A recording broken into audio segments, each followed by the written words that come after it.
Hey, everybody. Welcome to Your Own Pathway, Leadership and Mental Well-Being. For those who don't know me, my name is Payavu. I'm a licensed psychotherapist and trauma-informed organizational leadership consultant.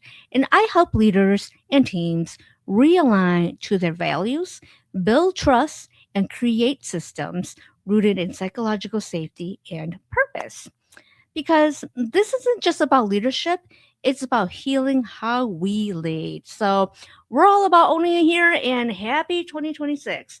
I hope you all had a wonderful new year. I hope you all had a wonderful holiday season too, but a wonderful new year. And this is the time of the year where everyone says, New Year, new me, fresh starts, big intentions, and clean slates, of course. And the truth, a lot of organizations didn't enter 2026 fresh. Oof, I know. Unfortunately, a lot of them dragged the unresolved shit with them into quarter one. This includes the same leadership dysfunction in 2025, the same avoidance from 2024, and the same cultural rot from 2023. Yes, I am being real. I'm being honest. We're not going to sugarcoat anything because it is 2026 and we're calling out stuff for what it is. Yeah, it's new calendar, but let's be honest, it's the same systems. So if you're already tired, already disengaged, already wondering why nothing feels different, you're not crazy. And that's why I wanted to start this new year, this new episode for leadership and mental well being with, again, something fun, something nostalgic, and painfully accurate. Because during the holidays, cult classics are always playing. And one movie kept coming up for me is Office Space, which came out in 1999, I think. Now, I know people call it comedy because it is a comedy. But let's be honest, Office Space was never a comedy. It was actually a documentary. Why? Because it is a documentary about work, it's about leadership failure, it's about burnout, it's about emotional disengagement, and organizations that drain people and act confused when morale collapse. Yes, this movie came out in 1999 in the previous century. And, if you're from Minnesota like me, or anybody knows Prince, we all love Prince, right? Who sang the song Party Like It's 1999? The problem? Yes, we can still party like it's 1999, but a lot of organizations never stop leading like it's 1999. So, yes, today's episode is going to be a little longer because we are going scene by scene, pattern by pattern, diagnosing why this movie still feels and explains modern work even almost 30 years later. So let's get right into it. So let's start this out by talking about Peter, our main character.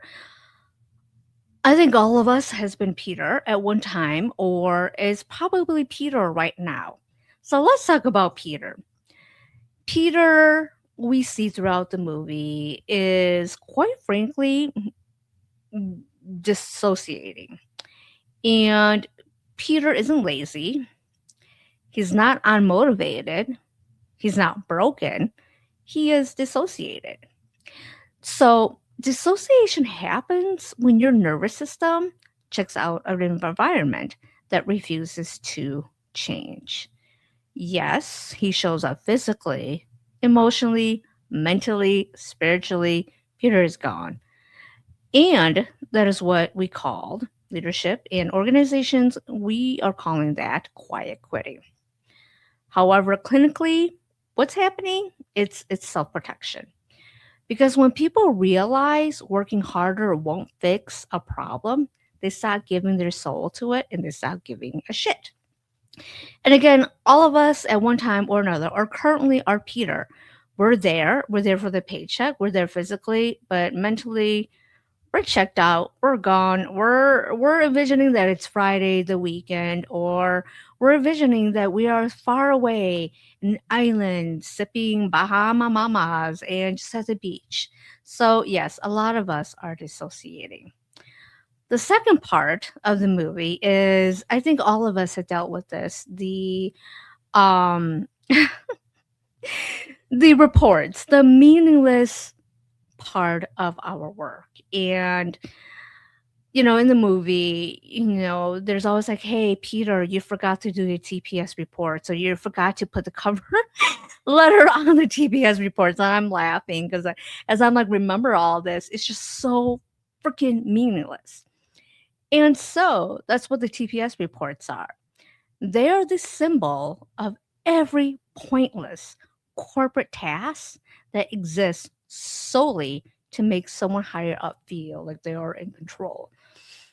And, I don't know if you guys remember the part where his boss is just like, Peter, did you put the cover page on the report?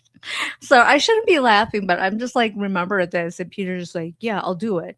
And, his boss kept reminding him, yeah, but you forgot. He's like, yeah, I'll do it. So what exactly do TPS reports create? Or what do they symbol? They symbol busy work, performative productivity, meaningless documentation, and let's pretend this matters culture. People do not burn out from working hard. They burn out from working meaninglessly. Peter isn't exhausted because he has too much to do. He's exhausted because nothing he does matters. There's no agency, there's no ownership, there's no clarity. And that is currently the modern workplace. So, moving on, let's talk about the boss. We all have bosses like this, or we all have bosses like this. Bill Lumberg. He is the classic passive aggressive non leadership. And when I say non leadership, they're in leadership roles, but they're really not leaders. Bill Lumberg isn't evil, he's worse. Yes, he's worse than evil. Why? Because he is the embodiment of passive aggressive comments, boundaryless expectations, dry corporate non leadership, zero emotional intelligence, and the type that says, I'm your boss, but I refuse to actually lead energy. How many of us that have that? Have you ever looked at your boss and think, God, you lack so much emotional intelligence, and how did you get this job? Yes, Bill is the classic example of this. His entire personality is a bad email with per my last message energy. What Lumberg is what happens when companies promote people for longevity, not competence, tenure over skill, volume over vision. And in 2026, Lumberg has evolved. Now it's, can we hop on a quick call? It's like, really? Really, Bill? Do we? Do we really need to, Bill? And after the call, you're just like, God damn, this could have been an email. What exactly is that quick call? That quick call is poor planning, emotional offloading, boundary erosion, and leadership avoidance.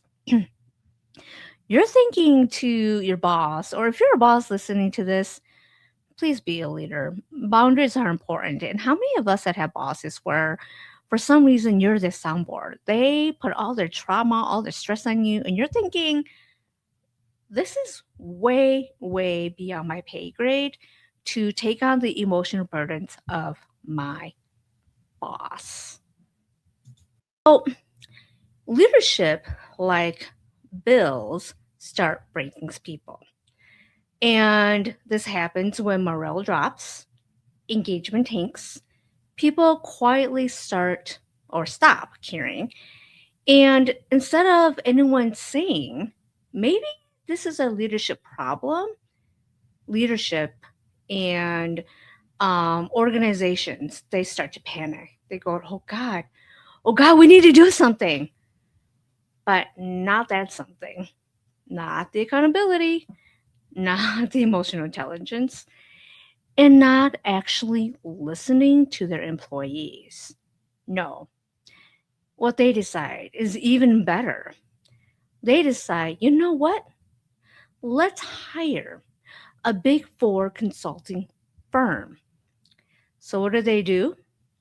They spend millions, tens of millions, to quote unquote figure out what is wrong within the company. Not to change anything, but for PR. So leadership can say, see, we care, we do care because we hired consultants. And that, my friends, is how we end up with the Bobs. Modern day 2026, they're the Todds and the Kyles. Same function, different decade. Yes. The Todds, the Bobs, and the Kyles.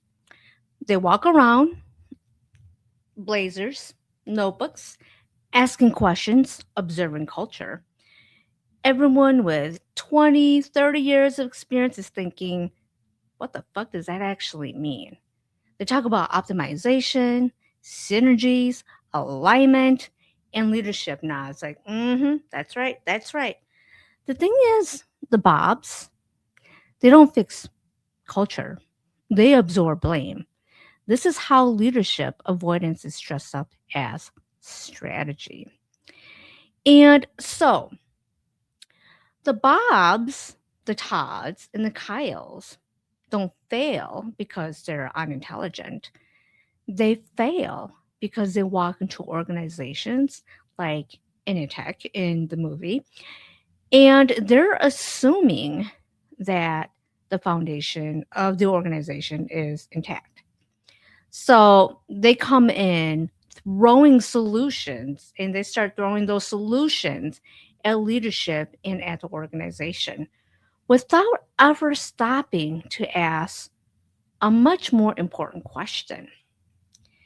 Is the foundation even stable enough to support a solution?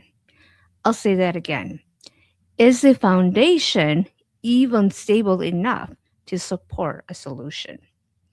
So, what do they do? What do these big four consultants like do? Well, they treat the problem like it's a process issue, a workflow issue, a communication issue, an efficient issue, a DI issue, a communication. I said it already. Oh, that's number one. And so what they do is they create decks. So these should get decks like PowerPoint decks and big words that nothing makes freaking sense. And the organization gets new frameworks, and employees get new freaking language that they're like, what does this even freaking mean? The thing is, the foundation is already broken before these consultants came in.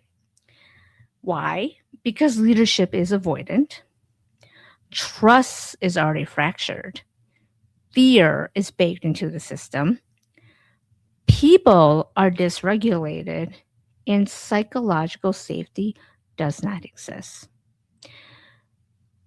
When the foundation is cracked or already cracked, no solution, no matter how polished, no how many decks, is not going to work. Because you don't fix a collapsing building by rearranging the furniture or repainting the walls. You can try, but eventually it will collapse.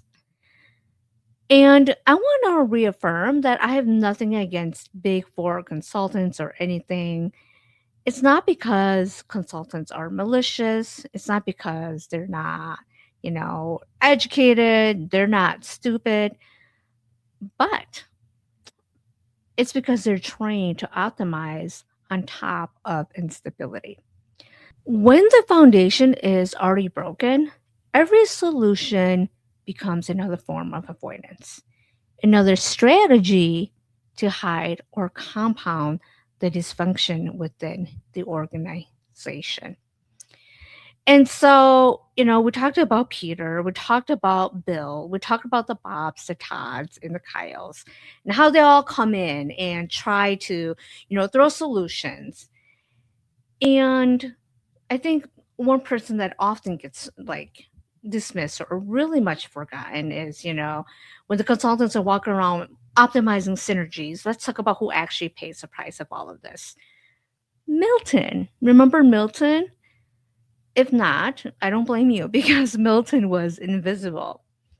So Milton gets moved without being told. His desk disappears. His voice disappears. And people laugh about the red stapler because he is so attached to that red stapler. But that stapler, that red stapler, matters because it is the one thing that feels stable in a system that keeps taking everything else away for Milton. And when the smallest object becomes an emotional anchor, the problem isn't the employee, it is the system. And, the movie Office Space is about corporate. And, we laugh about the corporate culture, the humor, because it's so relatable. Office Space isn't just about corporate office culture, it's also about people working in the service industry. And that's where Joanna, which is, oh my God, what's her name? Jennifer Aniston's character. So, Joanna represents customer facing trauma. How many of you have worked in customer service? I have, and it is a hard job. It is such a hard job. Pay is low, you're dealing with a lot of shit, you're dealing with a lot of things. And so, since COVID, we've seen a surge in unhinged customer behavior. Let's be honest. We've seen the entitlement, the emotional dumping, the disrespect. And service workers, like Joanna in the character, are expected to absorb it all with a smile.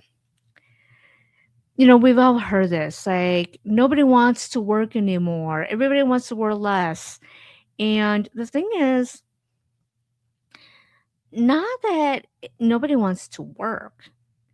The fact of the matter is, especially in service and customer service, is nobody wants to be abused anymore. And I'm going to also add hospital workers, healthcare workers to this. Back in 1999, it was an address, but let's be honest, anything service provided is included here. Nobody wants to be abused anymore. So, in all, Joanna isn't being difficult. She's tired. She's freaking tired. And she's waking the fuck up. And for the first time, she realizes that she has a choice. So, Office Space has this very particular scene, which we all love and all of us can relate to. Not because we've done it. I mean, some of us may have done it. If you have, no judgment. But a lot of us have thought about doing this at one point in our lives in dealing with work. And of course, I'm talking about the very, very popular and humorous printer scene. And this scene is not about violence. Yes, of course, they're beating the crap out of that printer, but it's more about the meaning, the symbolism, and the catharsis about it. And as you watch the movie, the printer isn't the problem. Yes, it is a problem, but it isn't exactly the problem. What it is the final straw. Think about this. You're already exhausted. You already feel unsupported. And now this goddamn fucking machine breaks on you again and again and again. And this scene is so satisfying and we laugh at it because so many of us again can relate to this because we've wanted to do this at some point in our professional lives. This scene is very satisfying because it is the release. It's not because people are violent, but because pressure without relief becomes dangerous. And that is a signal, not a flaw. And I wanted to share this too is I've had my own experience of this. I remember I was at a very, very unhappy job. And for anybody who watches Supernatural, there was an episode where Sam was a customer service representative, and he was, I think, doing IT work, and he was at his desk or his cubicle, and I think towards the end of the episode, where he and Dean collaborated together, and he was so frustrated with his job that he just took, I think, a bat and was smashing everything. And I think all of us, if you haven't, kudos to you, but I think all of us is one part or another have had that kind of fantasy. And I admit I had that fantasy too. And I was just like, God, I understand why Sam did that. I just wanted to smash everything, my computer, my phone, and everything. And that was when I realized, okay, that is not healthy for you. If you start fantasizing about smashing everything around you, that is a sign for you to really think about your workplace and say, you know what, maybe I need to look for a different job. So, yeah, have the fantasy, go ahead. But if you start if you start really thinking I need to do this, okay, start reevaluating to see what your options are. All right. So next, I think all of all the office, we all have office archetypes here. Okay, someone is known for something, or there's a stereotypical person at the office. So let's get right into that, because workplace archetypes exist for a reason, because broken systems create these patterns, and every workplace has someone of these characters. So let's start out with Samir. Samir is the overworked, underrecognized immigrant BIPOC professional. He is the quote unquote DEI hire in 2025, 2026. Um, the token who works 100%, 150% to be seen as competent, while the mediocre worker gets praised for doing nothing. This is the overworked BIPOC worker or person of color who puts in so much just to be shown that, hey, I'm as good as the most mediocre person who does not do a goddamn thing. So they overcompensate, they do more and more and more and more, and still do not get recognized for anything that they do. So in turn, they get very, very exhausted. Next, let's talk about Michael Bolton. Okay, everybody's favorite, Michael Bolton. For those who may be too young, Michael Bolton in the 90s was a singer. So that's why when he says, My name is Michael Bolton, everybody laughs and makes fun of him and his name. So he is the representation of the microaggressions. Yes, microaggressions, I said it. And the mismanagement and the dignity where everybody's, oh, you're like Michael Bolton, like the singer, huh? It becomes so old for him that he no longer thinks it's happy.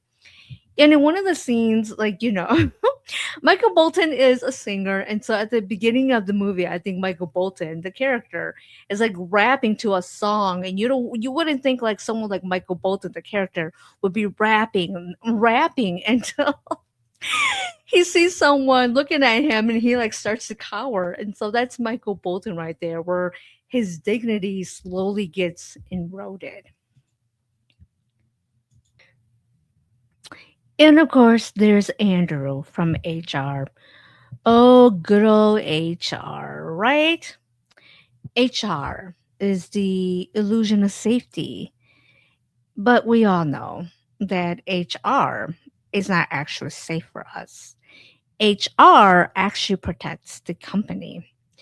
And so, when you know that you have to deal with HR, You start, you're like, okay, let's get ready.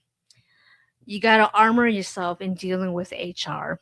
Someone like Andrew or Sandy, in 2026.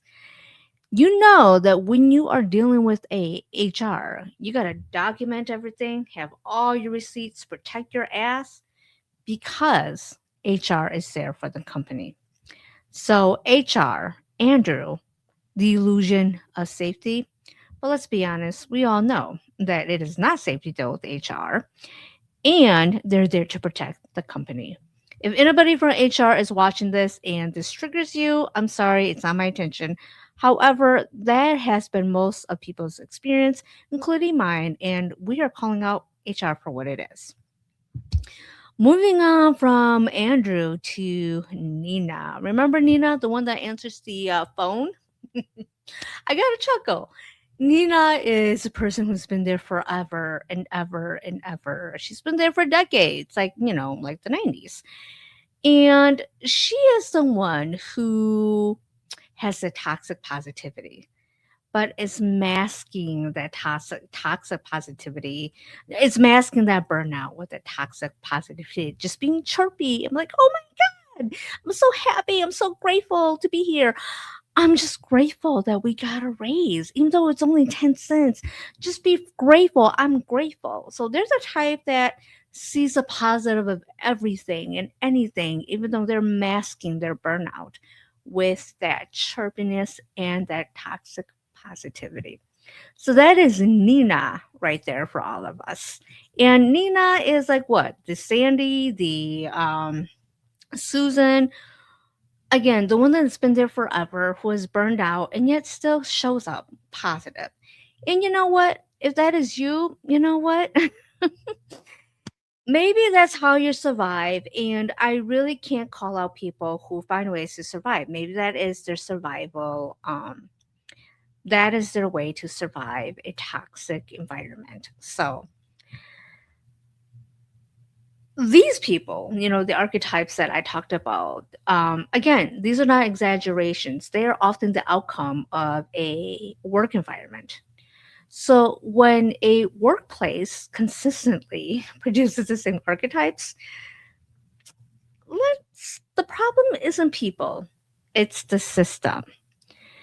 And so, throughout the movie, you see Peter and his interactions, and there's a scene with the construction worker. And I think this part is very important because, in 2026, 2025, 2026, let's be honest, money is important. Money is important because it allows us to have a certain quality of living. However, there comes a time when, when people say money isn't everything, and people are like, oh, no, you don't know what you're talking about. There comes a time when, yeah, sometimes money isn't everything.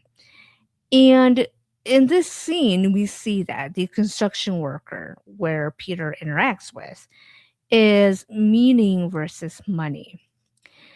And so we see the construction worker in the movie. He's, sweaty, he's tired, but he's happy. And you see Peter, who's clean, polished, doing this white collar job in his suit, and he's well paid, not well played. He's well paid, and yet he is miserable. And I know people are going to say, no, that's not true, Paya. Money doesn't matter. Yes, money does matter, and so does meaning. Meaning matters as much as money or even more. So, sometimes when we hear or we see these tech workers, we ask us about their compensation or they tell about their compensation. I was like, oh, yeah, my total compensation is like 300K working for one of these big tech companies. And they decide to walk away because there's no meaning. From the outside, people are saying, are you crazy? Why would you do that? Why would you quit with 300K compensation with everything, food and all of that? And when you talk to them, when you hear the story of these tech workers, they say, I'm miserable. I am so miserable. And if I stay, something will break. Because the thing is, people don't want easy work. Yes, that's, if you worked really hard and exhausting and you're mentally unwell or you just need a break, sometimes easy work does. Feel that, feel that for a little bit, and then after that it's like, what is the meaning of this job? And so a lot of people are wanting meaning and money. And if they get money but no meaning, that's when we start seeing, people like the tech people saying, you know what, I had to walk away because if I didn't walk away, my mental health was going to suffer even more. So why does all of this still matter in 2026? And again, this movie came out in 1999, the previous century. And everything has changed and nothing has changed. And leadership has not changed. My joke about how a lot of companies and people are still thinking that it's 1999. Organizations are still in 1999, still leading like it's 1999. The only difference is now there's AI, there are dashboards, there's hybrid work if you're lucky enough, there's surveillance, and of course, TPS reports have now become software. And micromanagement has now moved to Slack or Teams. Ugh. I just shuddered when I talked about Teams because, yeah, let's just say I have a lot of trauma from Teams too. So, culture has become performative. And the thing is, hybrid work didn't create distrust, it exposed it. So, real life Initechs are everywhere. Globally, leadership is evolving emotionally, except where overwork is still romanticized. The thing is, you cannot out tech what you refuse to outgrow. And here is the uncomfortable truth: most organizations see this. Why nothing has changed? Yes, technology has changed. Yes, accessibility has changed. And we joke about Office Space. This is why we laugh about it. This is why it's a cult classic, because so much of what it is from the 1990s is still so relevant today in 2026. And so even as I'm talking about this, going through it, like a step by step like analysis of the movie, laugh about certain parts, this is actually a documentary. Even though it's funny, it is a documentary. And I've talked to other people too. And, the joke is every young people needs to watch Office Space as a documentary before they go into the workspace, because this is an idea of what you are getting yourself into. Not what you as in blaming, but this is what organizations who refuse to lead or change, this is what happens. And this is why I developed my organizational trauma recovery stabilization motto for consulting. And I developed this not as a buzzword, not as performative trauma informed leadership, but because organizations like Initech, they don't need motivation. What they need is stabilization.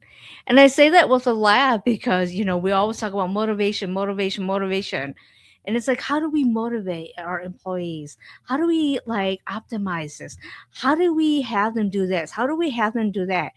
The thing is, it's always about employees, employees, employees. Thing is, leadership in organizations never take a step back and think, okay, we don't need motivation. What we need is stabilization. And this means containing before change. This means regulation before performance, and especially accountability before strategy. So, again, I'm not brought into organizations to look better when I do consulting. I'm brought in when leaders stop pretending. Yes, I know it's hard. So, final closing. I love Office Space. It's called classic.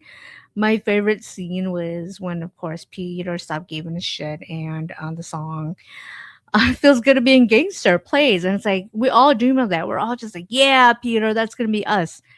I had my moment the day I quit my job from my toxic job. And so that is actually another episode that I will link in when I talked about how I escaped my abusive job, part two. So, again, Office Space wasn't just a prophecy, it's something that is still happening today. Nearly 30 years later, this movie is more relevant than ever, which tells us something very uncomfortable. A lot has not changed since the previous century. Oof, I said that. Yes, technology has changed. Yes, the language has changed. Yes, the tools has changed, but the foundations have not. And when foundations are broken, everything built on top eventually cracks. That's what this movie shows us. You cannot fix what you refuse to examine. You cannot optimize dysfunction. You cannot innovate on instability. If organizations actually want to be effective, they have to start at the beginning. They have to know their foundations. They have to take accountability. They have to realign what is broken. And with that, thank you all for staying with me through this episode. I know it was a little longer, but Office Space, I felt like this episode really deserved a real honest, full diagnostic dissection of the movie and the parts that really were important to me. And if this episode had you nodding, laughing, feeling uncomfortable, or finally putting words to something you've been experiencing at work, you are not alone. Because this movie resonates because it is still happening. And naming it is the first step toward changing it. If this conversation matters to you, feel free to share it with someone who needs it. This could be a colleague, a leader, or honestly, yourself. And again, thank you for being here and thank you for thinking deeply. Yes, Office Space, thinking deeply. And especially thank you all for being willing to look at the work, leadership, and systems with honesty instead of denial. And I'll see you all the next episode of Your Own Pathway, Leadership and Mental Wellbeing. Until then, take care of your nervous system, take care of your boundaries, and most importantly, keep owning your path. I'll see y'all next time. Bye.